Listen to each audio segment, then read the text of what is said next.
दिल्ली में चुनाव आयोग ने 5 राज्यों में विधानसभा चुनाव को लेकर मतदान तारीखों का ऐलान किया। सीईसी सुशील चंद्रा ने चुनाव तारीखों का ऐलान किया। 5 राज्यों में 7 फेजेस में होंगे विधानसभा चुनाव। 14 जनवरी से नामांकन कर सकेंगे उम्मीदवार और 24 जनवरी तक नाम ले सकेंगे वापस। यूपी में पहला फेज 10 फरवरी को, दूसरा चरण 14 फरवरी को, 20 फरवरी को तीसरा चरण होगा, 23 फरवरी को चौथा फेज और 5वां फेज 27 फरवरी को, छठा चरण 3 मार्च को और 7वां चरण 7 मार्च को होगा। सभी राज्यों के नतीजे 10 मार्च को घोषित होंगे।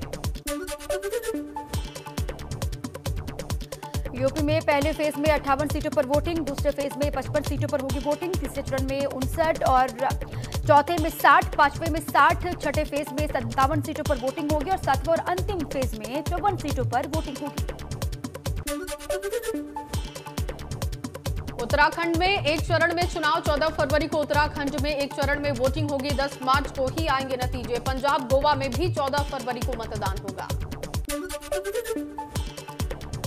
मणिपुर में 2 चरणों में होगा चुनाव, 27 फरवरी और 3 मार्च को डाले जाएंगे वोट।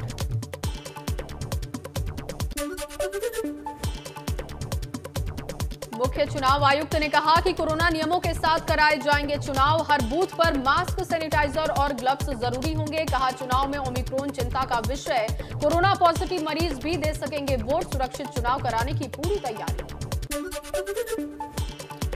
चुनाव आयोग ने प्रेस कॉन्फ्रेंस में कहा पोलिंग बूथों की बढ़ाई गई है संख्या, 16% बढ़ाए गए हैं पोलिंग बूथ। एक बूथ पर हर बूथ पर 1250 लोग ही कर सकेंगे मतदान।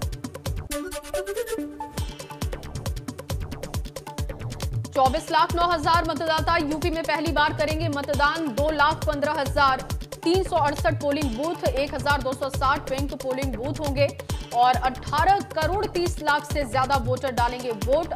8 करोड़ 55 लाख महिला वोटर, जबकि 690 विधानसभाओं में डाले जाएंगे वोट।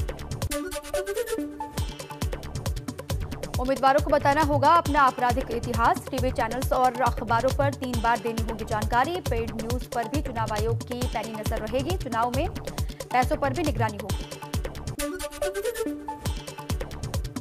रैली, रोड शो, पद यात्राओं पर 15 जनवरी तक रोक। सुबह 8 से लेकर रात 8 बजे तक रैलियां, चुनावी सभाओं या यात्राओं पर पाबंदी। नुक्कड़ सभाओं, साइकिल, बाइक रैली पर भी रोक है। डोर टू डोर कैंपेन में शामिल हो सकेंगे सिर्फ 5 लोग। वर्चुअल रैली की इजाजत है। जीत के बाद जुलूस पर भी रोक है।